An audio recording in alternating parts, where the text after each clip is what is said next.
Hello viewers, বিশ্বে পাখির অন্তত 10,000 প্রজাতি রয়েছে। এদের কেউ আকাশে বেশিরভাগ সময় কাটায়, কেউ বা মাটিতে চড়ে বেড়ায়, কেউ জলচর তো কেউ পতঙ্গভোজী অথবা কেউ মাংস খেকো। সব মিলিয়ে পাখিদের বৈচিত্র্য ব্যাপক। এমনই বৈচিত্র্যময় কিছু পাখি নিয়ে কাল্পনিক বিশ্বের আজকের আয়োজন। তো চলুন কথা না বাড়িয়ে ভিডিওটি শুরু করা যাক।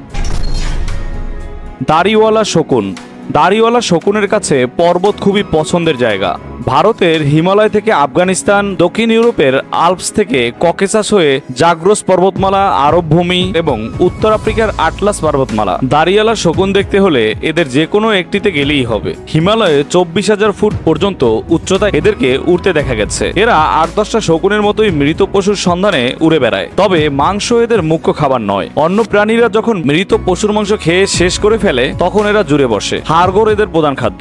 অন্যান্য পশু পাখি বা কচ্ছপও খুব পছন্দ। শক্ত হাড় বা কচ্ছপের খোলস ভাঙবার জন্য এরা প্রথমে অনেক ওপরে উড়ে যায়, এরপরে সেখান থেকে হাড় বা খাদ্যবস্তুটা ফেলে দেয়। পাথরে পরে হাড় বা খোলস ফেটে গেলে তখন এরা নেমে আসে। ছোটখাটো পাখি বা পশুও এরা খেয়ে থাকে। আকারে এরা বিরাট, প্রায় 4 ফুট লম্বা হয়। 2 ডানা মেলে ধরলে মোট বিস্তৃতি দাঁড়ায় 9 ফুটেরও বেশি। বিরাট ডানার প্রবল ঝাপটায় শিকারকে হত্যা করে অনেক সময়। এরা প্রায় বিপন্ন পাখি। প্রাচীন পারস্যের হুমা পাখির ধারণা মূলত এই দেরেল শকুনদের উপর ভিত্তি করেই এসেছে। বাইবেলেও এদের উল্লেখ রয়েছে।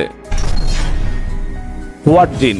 হোয়াইট জিন দেখতে পাওয়া যায় দক্ষিণ আমেরিকার উত্তরাংশের গহীন জঙ্গলে। ওরিনকো আর অ্যামাজন নদীর তীরবর্তী ঘন জঙ্গলে বাস করে এরা। ফুটখানেক লম্বা মুরগি সাইজের পাখিগুলো ভালো উঠতে পারে না, তবে সাঁতারে এরা খুবই পটু। প্রধান খাদ্য গাছের পাতা, তবে ফল ফুলও খেয়ে থাকে। তবে হোয়াইট জিনের বিশেষ পরিচিতি হয়েছে তাদের গায়ের জঘন্য গন্ধের জন্য। সেটা নাকি হুবহু গরুর গোবরের মতো।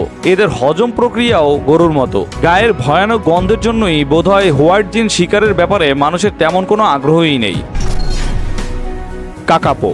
কাকাপো পৃথিবীর সবচেয়ে ভারী টিয়া পাখি। এরা থাকে নিউজিল্যান্ডে। কাকাপো 8-10টা টিয়ার মতো নয়। এরা ফুট 2 লম্বা, ওজন 4 কেজির মতো এবং নিশাচর। ফলভোজী এই পাখির ওড়বার প্রয়োজন হয় না। ওড়বার ক্ষমতাও এদের নেই। গাছে চড়তে পারদর্শী। নিরীহ দর্শন এই পাখিটি বর্তমানে বিলুপ্তির পথে। এককালে গোটা নিউজিল্যান্ড জুড়েই কাকাপো দেখা যেত, কিন্তু অভিবাসীদের সাথে আসা কুকুর, বিড়াল এবং ধেড়ে ইঁদুরের আক্রমণে এরা প্রায় নিঃশেষ হয়ে গেছে। বর্তমানে সংরক্ষিত বনাঞ্চলে সদের কাকাপো বেঁচে আছে।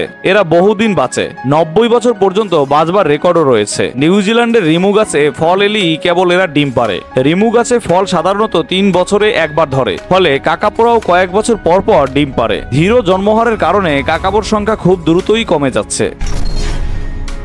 গ্রেটার হানিগাইট। 20 সেন্টিমিটারের এই পাখিটা দেখতে অত্যন্ত সাদামাটা, তবে এর একটি বিশেষ গুণ আছে। এর মুখ্য খাবার হচ্ছে মধু, মোম এবং মৌমাছির লাভা। মৌমাছি তাড়িয়ে মৌমাছির খাবার করায়ত্ত করবার সাধ্য এদের নেই, তাই তারা অপেক্ষা করে কখন আশপাশ দিয়ে মানুষ যাবে। মানুষ গেলেই এরা ডাকাডাকি করে তাদেরকে মৌচাকের কাছে নিয়ে অনেকবার চেষ্টা চালায়। মধু যারা সংগ্রহ করে তারা জঙ্গলে ঢুকি হানিগাইডের বিশেষ ডাকের জন্য অপেক্ষা করে। পূর্ব আফ্রিকার বোরান জাতের লোকেরা হানিগাইডের সাহায্যে মধু সংগ্রহ করেন। মধু নেওয়া হয়ে গেলে তারা চাকের একটা বড় অংশ পাখিটির জন্য বাহিরে বের করে রাখেন। লোকজ বিশ্বাস, কেউ যদি হানিগাইডকে তার যথাযথ প্রাপ্য বুঝিয়ে না দেয় তাহলে হানিগাইড পরবর্তীতে তাদেরকে সিংহ, বিষাক্ত সাপ কিংবা খ্যাপা হাতির সামনে ভুলিয়ে নিয়ে যাবে। ক্যাসোয়ারি। উদ্ভট পাখিদের কথা উঠলে ক্যাসোয়ারিকে তালিকায় রাখতেই হবে। ফুট 6 উঁচু, 50 কেজির বেশি ওজন নিয়ে ক্যাসোয়ারি নিউগিনির গহীন অরণ্যে চড়ে বেড়ায়। অস্ট্রেলিয়ার ভিক্টোরিয়ার উষ্ণমণ্ডলীয় জঙ্গলেও এদের দেখা যায়। ক্যাসোয়ারি মূলত ফল পাতা খেলেও সুযোগ পেলে ছোটখাটো প্রাণী শিকার করতে দ্বিধা করে না। একটা ক্যাসোয়ারি প্রায় বছর 40 বা তার বেশি দিনও বেঁচে থাকে। এরা উঠতে পারে না। এদের পায়ের জোর অত্যন্ত বেশি। এদের আঙুলে ধারালো নখ থাকে, যা দিয়ে তারা মানুষের পেট ফুঁড়ে দেওয়ারও ক্ষমতা রাখে। এদের জোরালো লাথি খেয়ে ওইসব অঞ্চলের অনেক আদিবাসী মারা পড়েছে বলেও শোনা যায়। যদিও মানুষের উপরে হামলার ঘটনা অত্যন্ত বিরল। ক্যাসোয়ারির 3টি প্রজাতি রয়েছে।